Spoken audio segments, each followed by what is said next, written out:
I'm Joanne Myers, Director of Public Affairs Programs, and on behalf of the Carnegie Council, I'd like to thank you all for joining us on this special morning.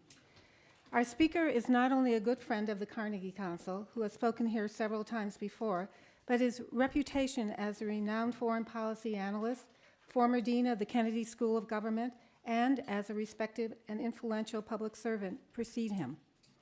Joseph Nye is known for many things in foreign policy circles, but for most of us, he is associated with challenging conventional wisdom in international relations theory by coining the term soft power. Soft power, as many of you know, is the ability of getting people to want what you want through attraction rather than through the hard power of coercion. Soft power arises from the attractiveness of a country's culture, political ideals, and policies. Professor Nye's work on the soft power elements of international diplomacy has achieved great authoritative stature and has had an increasingly visible impact on U.S. foreign policy. Yet even with the success of this approach, he believes that soft power is no longer enough to succeed on the world stage. With sources of power shifting to new resources such as technology and globalization, Professor Nye examines what it will mean to yield power in the global information age of the 21st century. But what exactly is power? Generally speaking, it is the capacity to control or dominate others, usually with a strength of force in order to attain the outcome one wants. Throughout history, the nature of power and the resources that supported it have varied according to the context. In the past, it was usually the nation with the largest army or navy that prevailed, but in the age of globalization and information technology, this is no longer the case. In The Future of Power, Professor Nye's latest book on this subject, he crystallizes decades of analysis about what power is and how it should be used. He explores such issues as how will power work, how is it changing in the 21st century, and how will those changes impact America's role in the world. He examines two types of power shifts, power transitions and power diffusions, and the political impact that each will have. We are familiar with the transition of power between states that rise and fall, but the diffusion of power away from states to non-state actors requires a new approach to foreign policy, which Professor Nye christens smart power. He writes that smart power is the ability to combine hard and soft power into a winning strategy to accomplish one's goals. It integrates diplomacy, defense, development, and other tools of hard and soft power, which are befitting for a global information age. While many of Professor Nye's ideas have been at the heart of recent debates over the role America should play in the world, they are not limited to the United States alone.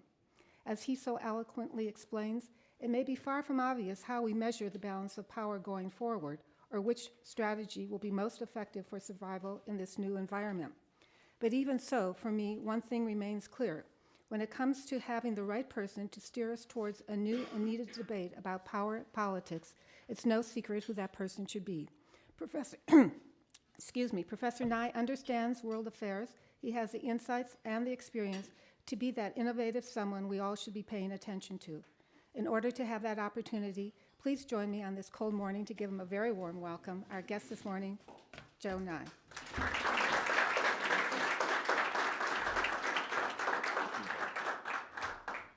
Thank you very much, Joanne. It's nice to be back at the Carnegie Council.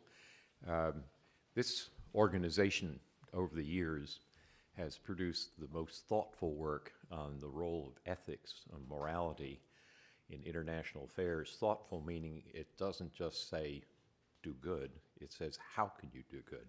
So it's a privilege to speak here and join you again, and thank you for that generous introduction. I want to talk a little bit about my new book, The Future of Power. Some people might say, oh no, not again. Why is he writing about this? Isn't this repeating himself? I don't think so. I think what this book does is summarize work that I've done for about 20 years and pull it together to ask how will it look forward 20 years. So the time horizon for this book is what's going to be the first part of the 21st century. And as Joanne said, there are really two great power shifts that are going on in the first part of the 21st century. And one is what I call power transition from states to states, and the other is power diffusion from states to non-state actors. And it makes it doubly hard to run a foreign policy in that kind of a situation. Indeed, we're seeing some of that in Egypt today. But let me talk briefly about both of these, and then have a chance to throw it open for your questions in our conversation. When we talk about power transition among states, we often talk about this as the rise of Asia. It really should be seen as the return of Asia. If you took a snapshot of the world in, let's say, 1800, Asia was more than half the world's population and more than half the world's product. By 1900, that same snapshot would show you more than half the world's population, but only 20% of the world's product. And what we're seeing in the beginning of this century is what you might call return to normality, that you'll have an Asian product consistent with its share of the world's population. This actually starts with Japan in the late 20th century, goes on to Korea. Now everybody's focused on China, but let me tell you, the next step is India. Indeed, by 2050, there are some who predict India will be certainly larger demographically, but be giving China a run for its money economically as well. These are on straight line projections, but by and large, this transition is not just the rise of China. It's a shift from west to east, and it's an important factor and something we're going to have to manage in foreign policy in the first half of the century. Something we know something about. In other words, we've seen this kind of thing happen before. The other great power shift, power diffusion, from all governments or states, east or west, to non-government actors, that we know less about. And that's going to be, I think, somewhat more challenging for us. It's a function of the information revolution, and the information revolution is simply the acceleration in the technology of computing and communications. Let me give you a couple of examples to dramatize this for you. In 1970, if you wanted to be able to communicate, let's say from New York to Johannesburg, Moscow, and Beijing simultaneously, you could do it. Technologically, it was very expensive. If you wanted, when I was in the government in the 1970s, if you wanted to have a picture of any place on Earth with 1 meter resolution, you could do it. We and the Soviets spent billions of dollars on it, and if I told you that at the time, I'd be thrown in jail. Today, anybody can do this by going on Google Earth. Anybody can communicate around the world simultaneously for free on Skype. What this has done is made enormous changes to who can play in world politics. Another way of thinking about this is if the price of automobiles had declined as rapidly as the price of computing power, you could buy a car today for $5. Well, when the barriers to entry decline that dramatically, everybody gets in the game. It doesn't mean the governments aren't the largest actors on the stage of world politics. It just means the stage is very, very crowded. And that requires a new way of thinking. You now have information super empowering individuals, think WikiLeaks, but also super empowering groups. Think of Al-Qaeda. I mean, sort of bad, good, different types of groups, but it's a very crowded stage. Now, to understand a foreign policy in this kind of world, we're going to need a new narrative of power, a new understanding of what power means. All too often, we tend to think of power as, just telling somebody to do something. I mean, there's a famous book by a Yale professor, Robert Dahl, great professor. He says, power is the ability to get others to do what they otherwise wouldn't do. That is one face of power. But if I can get you to want what I want, then I don't have to twist your arm to get you to do what you otherwise wouldn't do.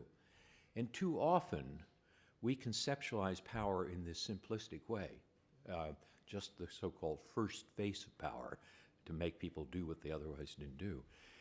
But if you can think of a second face of power, which is setting the agenda, and that could be the agenda of a small group or the agenda of world politics, so that some issues come up which are our issues and other issues don't come up, which may be the bad guys' issues, that's another face of power. And the third face of power, which is establishing people's preferences, getting them to want what you want, that's best of all.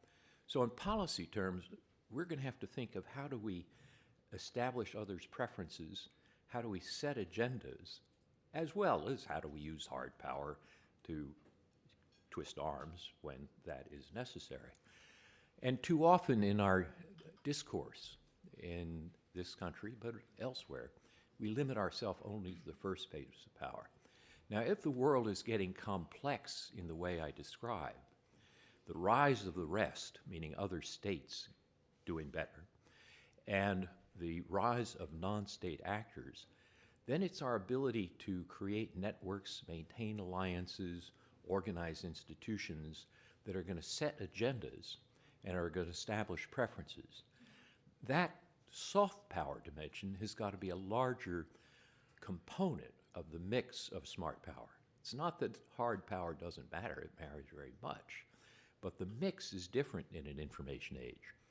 A.J.P. Taylor, the great Oxford historian who wrote The Struggle for Mastery of Europe in the 19th century, said the defining mark of a great power is the ability to prevail in war. But in an information age, it's equally important. The mark of a great power is not just whose army wins, but whose story wins. Narrative, what we stand for, becomes tremendously important.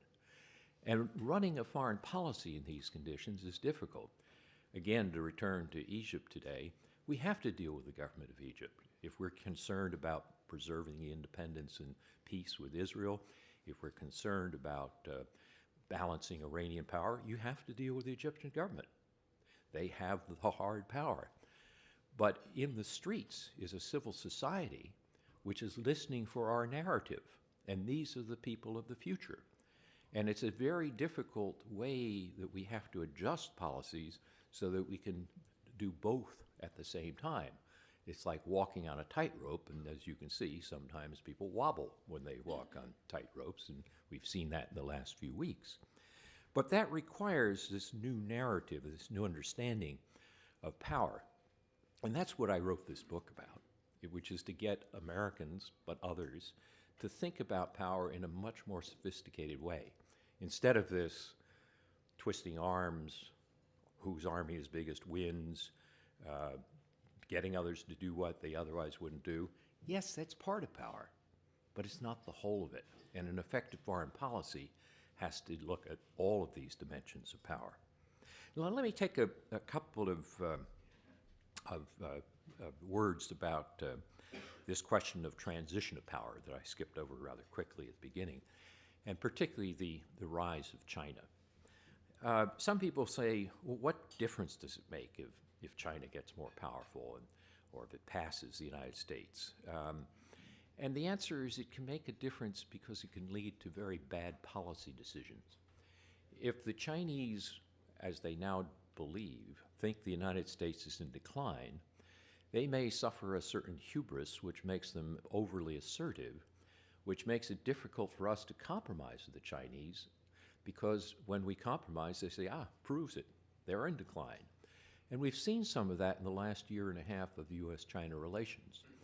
And that is difficult and dangerous because it leads to a situation where we are going to have to cooperate with China on climate change, financial stability, pandemics, and so forth. But if every time we try to meet them halfway, they say, proves they're in decline, then you get bad policy outcomes. And I think that's why this prevalent belief in China that the U.S. is in decline is particularly dangerous. It could also be dangerous on the American side as well. If we become too fearful about our decline, we're likely to overreact, either to close ourselves off or to create a fear of China, which becomes a self-fulfilling prophecy. Remember the classic statement of Thucydides that the Peloponnesian War was caused by the rise in the power of Athens and the fear that created in Sparta. And others have said the cause of World War I, which tore the European system apart in the last century, was the rise in power of Germany and the fear that it created in Britain. And there's some who say that's going to be the story of the 21st century. The rise in power of China and the fear that creates in the United States will lead to great conflicts. I think that's wrong, but if you believe it, it can become true as a self-fulfilling prophecy. Now, why do I think it's wrong? I think it's wrong because if you look at the figures, they just don't add up.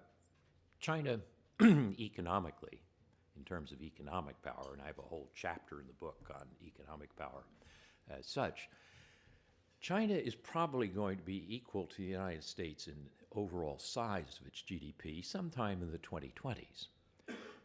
But equality in size is not equality in composition of an economy. China still has vast areas of poverty and huge inequality, which is growing very rapidly among different regions. And they're not out of the woods either demographically or in terms of political stability.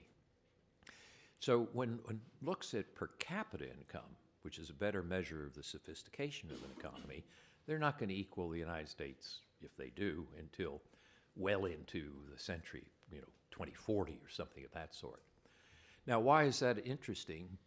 Because if you look at this analogy people make with Germany, Germany had already passed Britain economically by 1900. If my numbers are correct, China's not going to pass us for at least a couple of decades or more. That gives us time. We don't have to have the fear. We can essentially manage this policy because we have the time and space to do it. What's more, a lot of the current views about the rise of China and the so-called threat that it poses focus very much on one dimension of power, economic power, and they neglect two other dimensions of power, which each have a chapter in my book: military power, where I think the United States is not only ahead, but likely to stay ahead for another couple of decades, but soft power, that ability to get what you want through attraction and persuasion. Now, China understands the importance of soft power. Hu Jintao told the 17th Party Congress in 2007 that China needed to invest in soft power. And that's smart, because if your hard power is rising, you're going to scare your neighbors into coalitions against you. But if you can develop soft power along with your hard power, that's a smart power strategy. You're less likely to provide or provoke those countervailing balances. And China has invested billions of dollars in this. The Beijing Olympics, the Shanghai Expo, the various Confucius Institutes around the world, new broadcasting by Chinese television internationally, and so forth.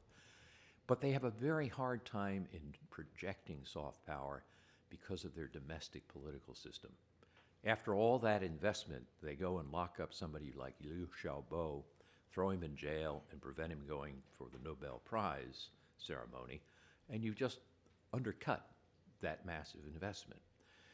And I remember giving a speech in Beijing University, and students asked me, how do we increase China's soft power? And I said, I'll tell you the answer, but you're not going to like it. Lighten up. The reason they don't like it is because they can't do it. So China's not going to equal the United States in soft power until you see real changes in China's domestic political system. The other point to notice is that I talked earlier about the rise of Asia. Asia's not one thing. It's many countries, and they have quite different views about the rise of China. If you go to Japan, particularly in the aftermath of Senkaku or Diaoyu Islands contretemps of last year, they now really want their American alliance. You go to Vietnam, you find the same thing. You go to India, where I was last month, met with the Prime Minister. Let me tell you, they are on the surface, they want good relations with China. Go 1 inch below the surface, they're worried as can be about China. And that's why they're going to get closer to the United States. So in terms of power, traditional power politics, it's as though Canada and Mexico were asking China for military alliances against the US. Why don't they do that? Because essentially we do have soft power that accompanies our hard power. So this view that somehow China's about to overtake us and pass us, which public opinion polls show is the new conventional wisdom, it's wrong. And it wouldn't matter if it were merely wrong, because Americans have been wrong about their power many times in the past. After Sputnik, the Soviets were 10 feet tall.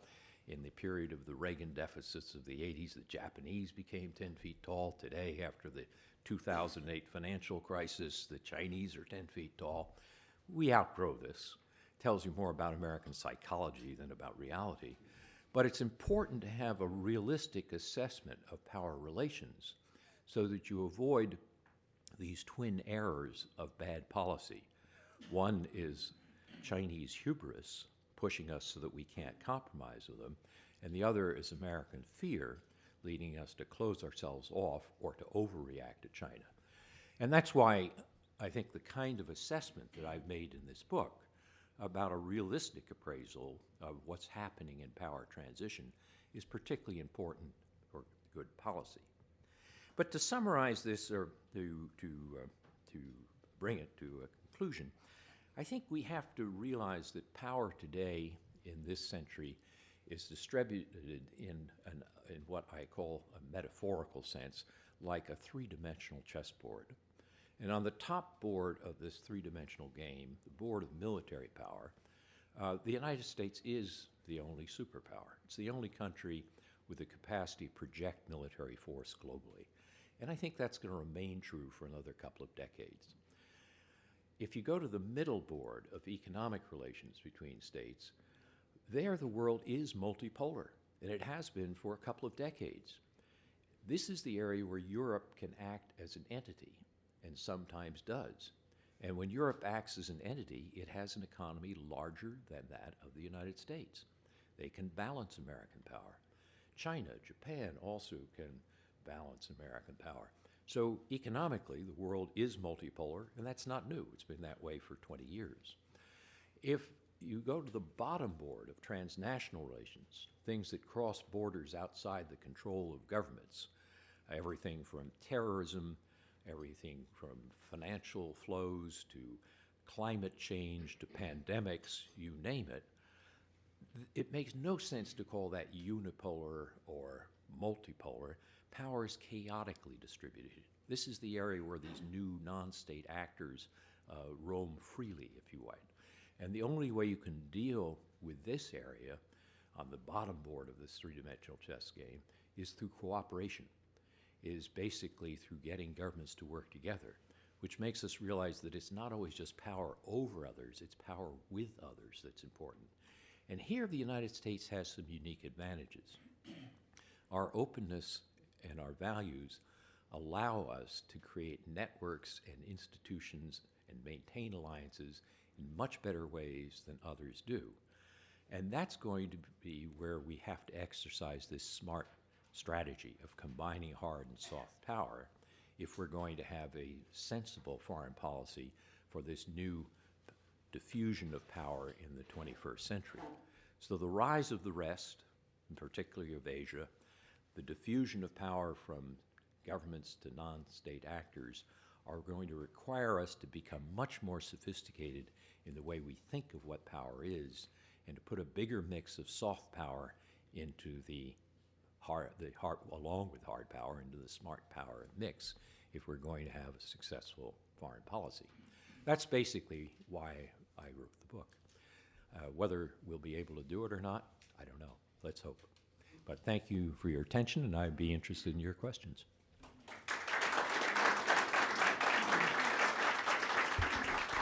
It's always interesting to listen to you. I'd like to open the floor to questions, and I ask that you wait until the microphone comes to you and identify yourself. Rita, we'll start over here. You have to stand. No, just be loud for you. Rita Hauser, Chair of the International Peace Institute.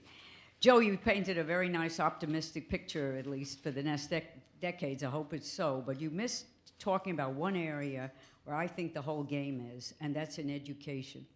And there, Asia, China in particular, but Singapore, others are investing enormous sums and producing vast numbers of well-educated people, whereas our education is in chronic decline. Less than half of our students graduate from high school, and yesterday's report that of the half that graduate, half that have diplomas are not college ready, meaning they can't really comprehend.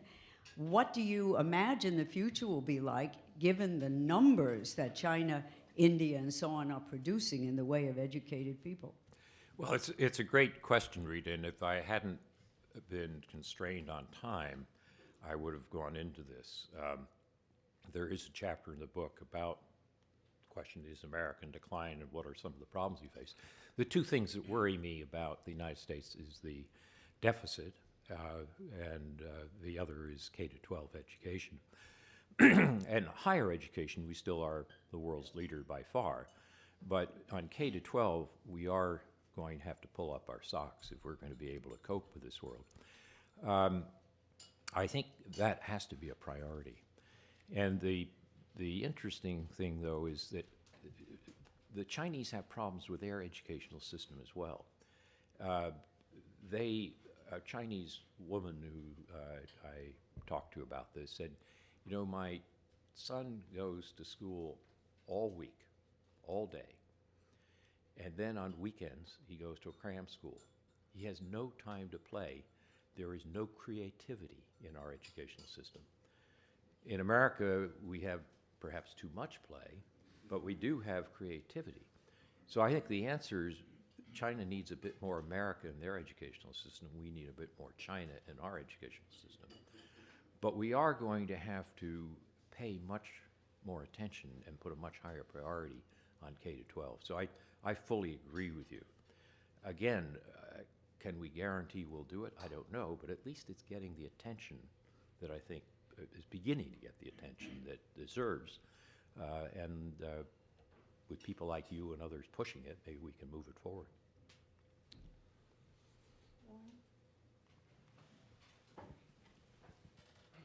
Warren Hogue, International Peace Institute. I wanted to apply lessons of the book that you've just given us to Egypt and to the American dilemma in Egypt. And I'm struck particularly by your description of a particular kind of power being the power to persuade people to want what we want or what we want them to want. In the streets of Tunis and in the streets of Cairo, it seems that a lot of the people are protesting in favor of getting what we have, and I think that falls under the rubric of what we want. Is that the opportunity that the Obama administration ought to be exercising in finding a way through this? Yes, I think what's happened in Egypt and Tunisia is that more people have more information than ever before. And this has changed the nature of the politics. The conventional wisdom used to be you had two choices, dictators or radical Islamists. What we now know is that in the meantime, a middle had grown.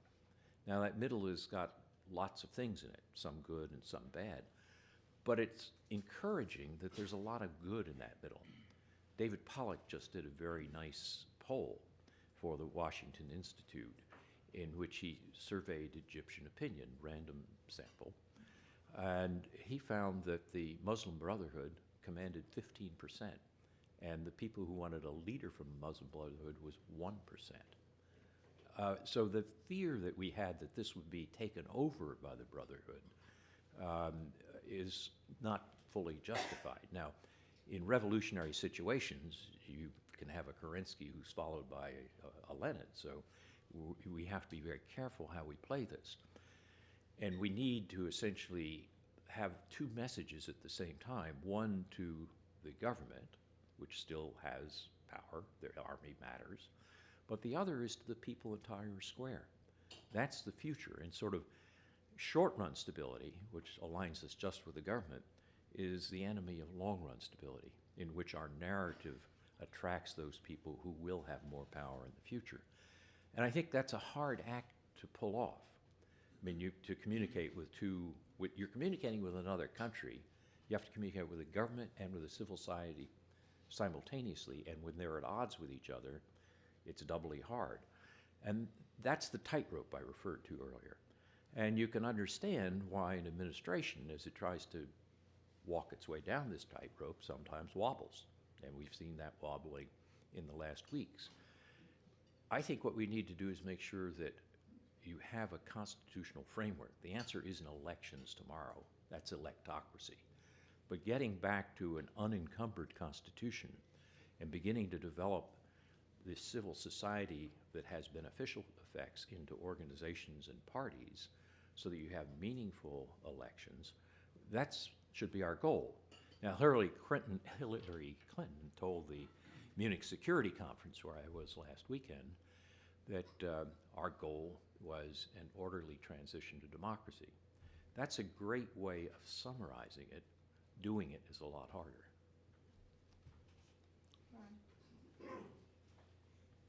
Thanks. Ron Barenboim, how would you apply the lessons of your book to Iran? And do you think that your views were different before what happened on Iran, were different before what happened in Egypt? Well, on Iran, you have a theocracy, which is now Ahmadinejad is a very clever populist politician who is making an alliance with the hardest of hard power, the Revolutionary Guards. And friends of mine who are expert on Iran say this view that somehow if we just supported the Green Revolution after the election, say it wasn't that simple. They tell me they think Ahmadinejad probably did win the election. He cheated by adding votes, but that he probably did win. But in any case, he has enough populist support with lower and lower middle class, plus the military support of the Revolutionary Guards, that it's not as though if we just said nice things right after the Iran election, everything would have turned out all right. But we do have to keep in mind that over time, there is a younger generation which is moving in the directions that we want. And again, we have to say, how do you deal with this government, from our point of view, a very unfortunate government, and try to get some sort of deal which stops their nuclear program without discouraging the civil society, which is evolving in directions which are favorable to us. I've often called this what we need a policy of bigger carrots and bigger sticks.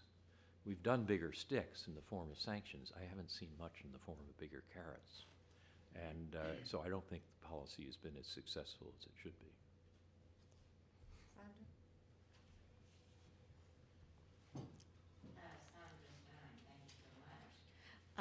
Using your policies, how would you approach Afghanistan and Pakistan now? Well, I think the first point of wisdom on this is to remember the caution of Dwight Eisenhower, who looks better and better in history. I teach a course at the Kennedy School, Leadership and Ethics in Foreign Policy. And I do various American presidents from Teddy Roosevelt forward. And every time I teach this course, I think, I got a lot of things better than I thought at the time. And one of Eisenhower's pieces of wisdom is stay out of land wars in Asia.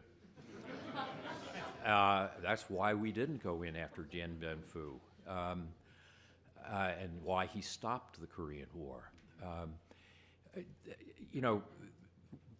You can't get from here to there in a simple manner. We can't just pull out of Afghanistan. It'll create a vacuum which will be chaotic, and we've seen that once before. But we ought to have an aspiration to move away from that. We need a forward projection of American military power, but it ought to be in places like Japan and Korea where they want us so much they pay for it, where we're welcome. And the idea that we're going to be able to govern areas like Afghanistan or even Iraq,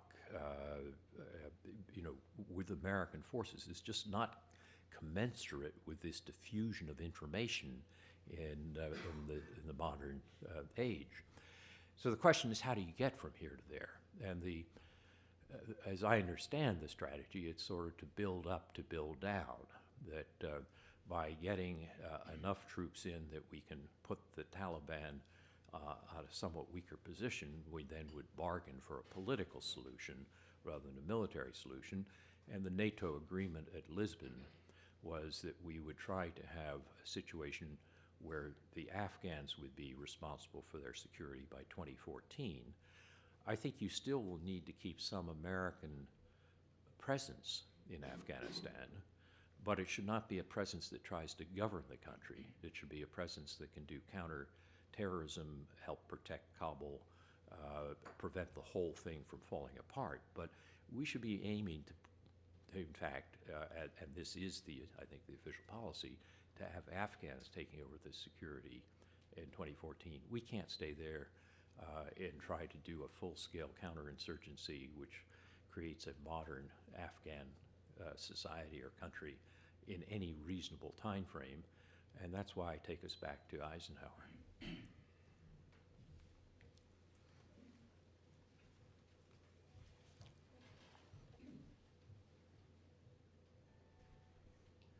My question Could you deals identify with, yourself? Excuse me. or Bob James. Thank you. Right. My question deals with power, as most of us think of it, that is military power. And the question is, should the United States continue to field large, not large, huge, forward-based military everywhere from the world, Southcom, CENTCOM, East Asia, Pacific, every place? And I ask this really because neither Republicans or Democrats seem to want to deal with this question. And is it really a discussable question? Well, I think it's an important question, Bob, and I think if you want my short answer to your question, it's yes, but let me tell you why. If in the chapter on military power in my book, I say that, you know, we spend too much time thinking that military power is just bombing and shooting. That's crucial to military power. But military power plays other roles as well. One of them is protection and reassurance. And that's extraordinarily important, and it generates soft power for us. And the interesting thing about this, if you go to Asia today, you'll find that they want American military power because they want that reassurance, and that makes a difference. It's interesting that when the Democratic Party of Japan came in a new election in the fall of 2009, at first it looked like they were going to try to reorient Japanese policy toward China. Ozawa, who was one of the powerful figures, took 200 Diet members to Beijing. I was in Tokyo in October, met with the Prime Minister and Foreign Minister and so forth. There was no interest in China in that sense. All they wanted to talk about was the American alliance and why it was so important. Because what had happened in the meantime is China had shot itself in the foot by overreacting to this fracas off the Senkaku Diaoyu Islands, and they embargoed rare earth exports to Japan and so forth. That whole question of would China or would Japan turn away from the U.S. was just out the window. It was gone. And in 1 year, it's a huge difference. And that's where American military power, forward-based in Japan, is tremendously important. It gives us an extraordinary influence, but it also provides stability in the region. People want to invest. They want to know that the region is going to be stable. The American presence provides that. And the same thing is true of other regions as well. If you look at Southcom, when Admiral Stavridis, who's now the head of EUCOM in Europe, but when he was there, he said, you know, it's unlikely I'm going to use the hard power part of my troops in Southcom, but I sure can use them for soft power with hospital ships, training missions, and other sorts of things. And that, again, is an illustration of what I point out in the book. You can have a military resource which can generate hard power and it can generate soft power. So I think we get a good return on our investment. I don't think we get a good return on our investment in Afghanistan or Iraq. I think we do get a return on our investment for the kinds of things that you were mentioning.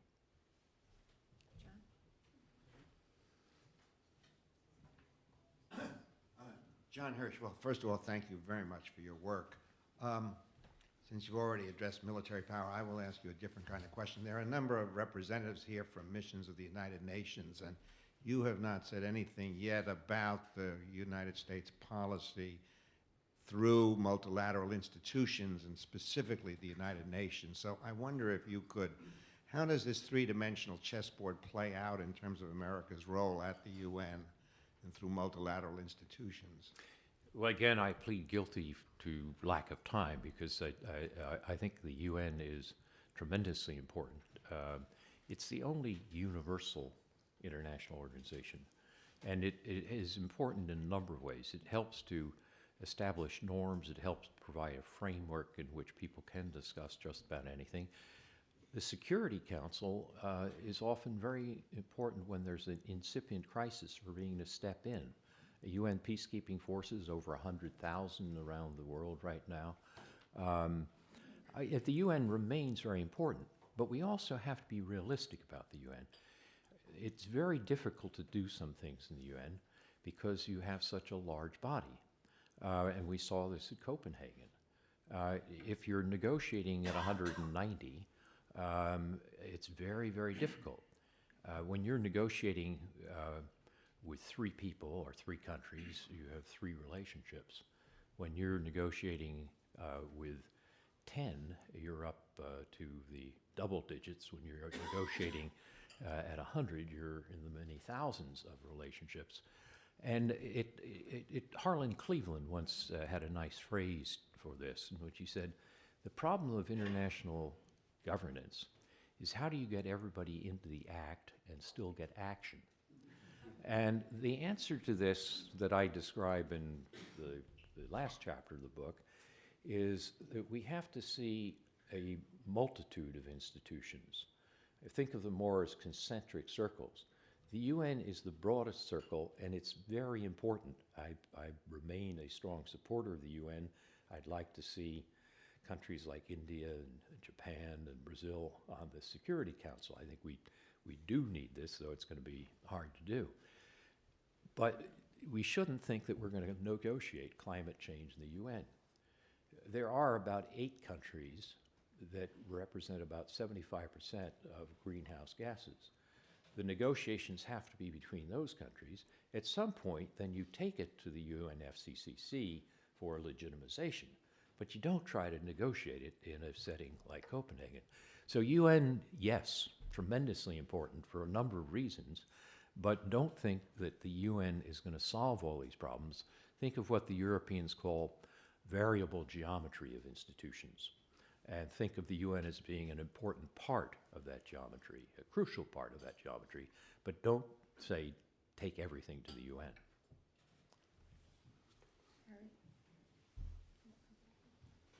Mary Belknap, Foreign Policy Association. You mentioned at the very beginning one of your big worries was our debt. If we don't want to raise taxes, how are we going to do all this self-power that you're talking about? Well, first of all, some things in soft power are not very expensive. Let me give you a couple of examples.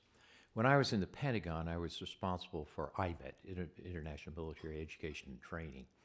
That budget item was, I don't know, $100 million. $100 million is, 3 seconds of the defense budget. I mean, or one wing of a jet fighter. No, not even that. It's a few bolts on a jet fighter. And yet, IMET meant that the foreign officers came to the United States and trained with American officers, and in the training, we included courses on human rights. So that when we wanted to tell the Egyptian army, don't shoot these protesters, we had American officers who were friends with Egyptian officers who could pick up the phone and say that and be trusted. Contrast that with Pakistan, where we cut off all military contacts in the 90s because of proliferation concerns, and there's much mistrust between the Pakistani military and the US today. That's a case where a very small investment produces a fair amount of soft power. And a lot of our soft power is generated by civil society, exchange programs, and so forth. These are not that expensive. So we can do a lot more on soft power without getting into problems with the deficit. As for what we do about the deficit, I think that the Simpson-Bowles Commission actually gave a very good set of proposals of how to cut expenses and expenditures and raise taxes in what I thought was a reasonable and balanced way.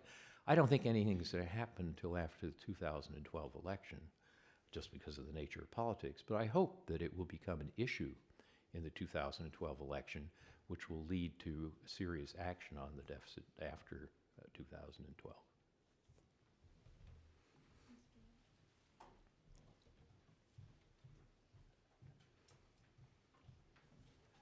Hi, Dan Rose. Joe, my question was in effect an extension of Mary's or a modification. In the East-West equation, one side of the equation is the growth of the Eastern economies. The other is the gross mismanagement of all of the Western economies. And at what point will there be severe geopolitical ramifications from that economic mismanagement?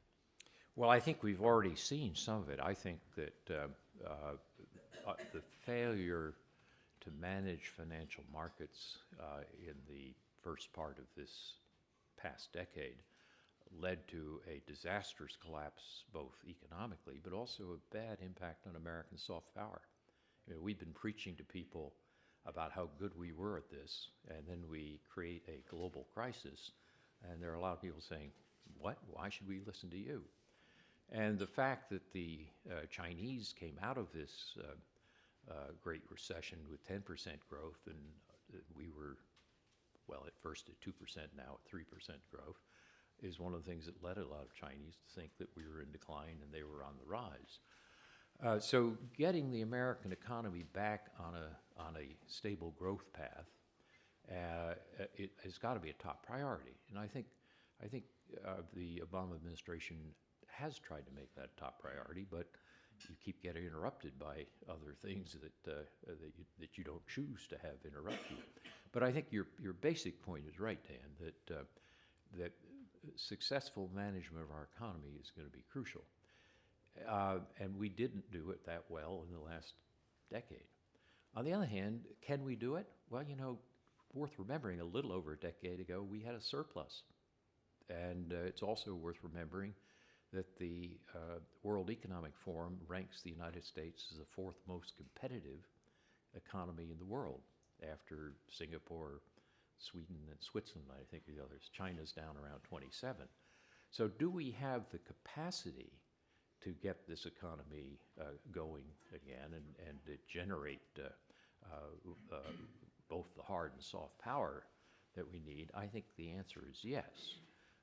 Right now, politically, it's hard to see a compromise going through the Congress that does this. But over the longer term, if one looks at the type of sweep of history that I'm talking about, of 20-year projections, I remain relatively optimistic.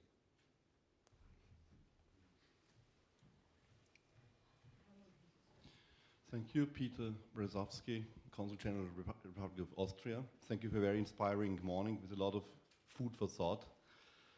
I was very interested in your part of the speech concerning the narrative, because I feel Europe in general has got a lack of narrative in this country. If you discuss with media and other people about Europe, you get one question: is the euro currency still alive? How long will it be alive? Which we see is absolutely ridiculous, because we think it's a very stable currency. How would you advise Europe to get a stronger narrative? Just one example. Within European Union these days, we have a very strong new concept concerning Black Sea strategy, the West Balkans, and the Danube, River Danube, which becomes now a very powerful new economic region of Europe. What would you advise to us in terms of getting more efficient in bringing across our narrative? And in this context, I was not amazed that transatlantic dialogue played a very little role in your speech, if at all. When I grew up, we all know transatlantic dialogue was a big issue. These days, it is a very vague concept, if at all. So how would you see the future of transatlantic dialogue, which still is founded, I do believe, on this very sound basis of joint common values?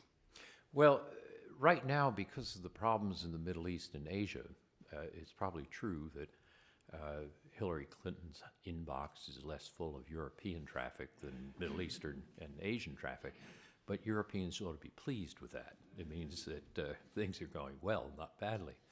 I think if one looks again at this larger picture, Europe has enormous capacity to deal with these issues that are common challenges. And Europe has enormous soft power. They have a very good story to tell. The problem Europe has is getting its act together. And if the euro were to fall apart, I think this would be a disaster for this story.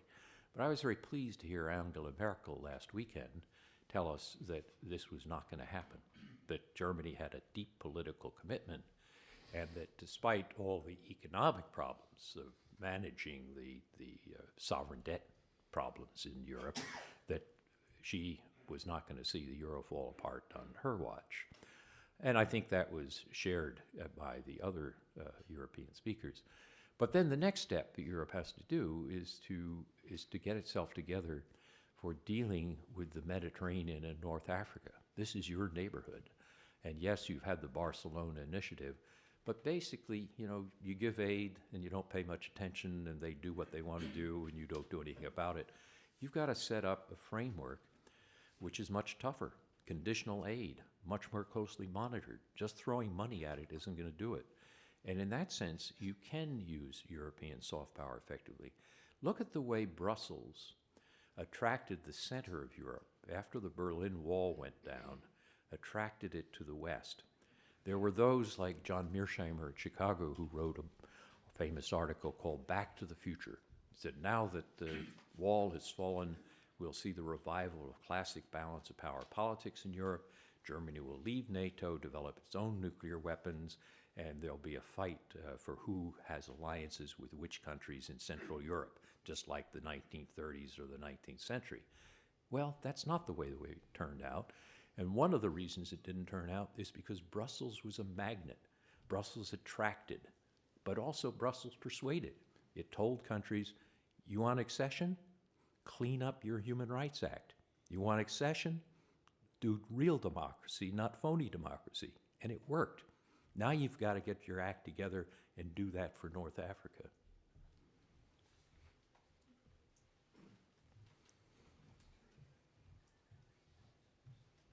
Thank you. James Starkman. At 7 a.m. this morning, Jim Chanos was on CNBC.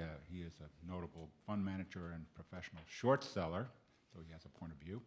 But he made an analysis with every metric that the Chinese real estate and financial banking system is comparable to Japan 1989 or Dubai 2008.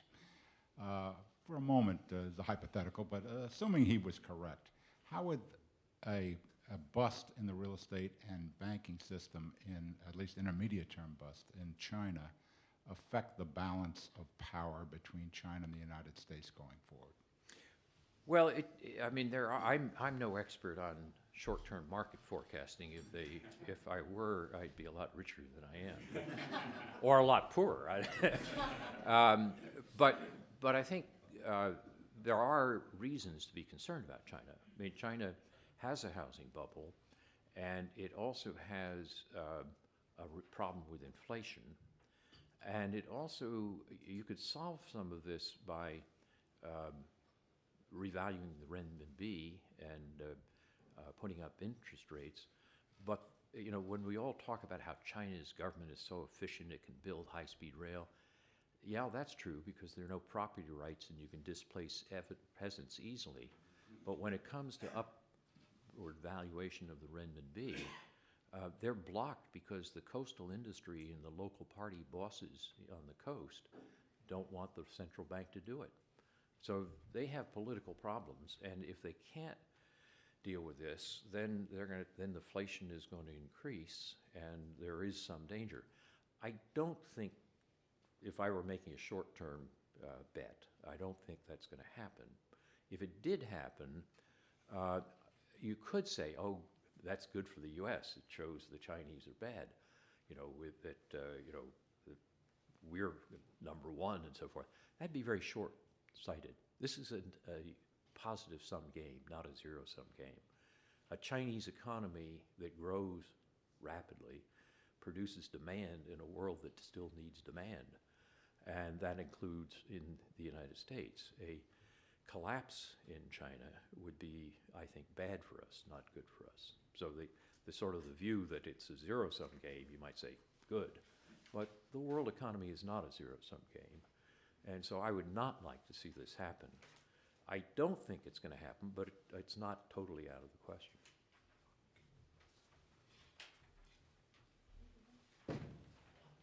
Could you talk about the role of nationalism in this diffusion and transition world of the future?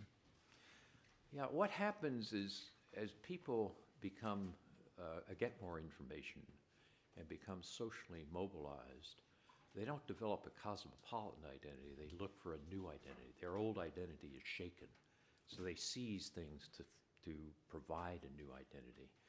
And one of those identities is nationalism. So you have a rise in nationalism, for example, in China. One of the intriguing things is that, China is sometimes called a market Leninist system, and the oligarchy that runs the Communist Party has to legitimize itself. Nobody believes in communism anymore, so it's done by high growth and nationalism. And you go to the blogosphere in China, it's full of nationalism, partly stimulated by the government itself, but it's a sorcerer's apprentice. They may have started it or helped to start this, but now they can't control it. And that's quite dangerous. A Chinese friend of mine that I had lunch with in Beijing last month said that he worries about the generation behind him of being too nationalistic. And he said, we think that Hu Jintao or his successor Xi Jinping can do whatever they want, that they're dictators. Wrong. They are acutely aware of this opinion below them, which permeates a generation, permeates the People's Liberation Army, permeates large parts of the bureaucracy, and they actually read the blogosphere, and they feel limited on how far they can go in making concessions on some things because of this rising nationalism. So we're not past the age of nationalism. Well, whether speaking short term or long term, I think we're all richer because you spoke here this morning. So thank you very much. Thank you.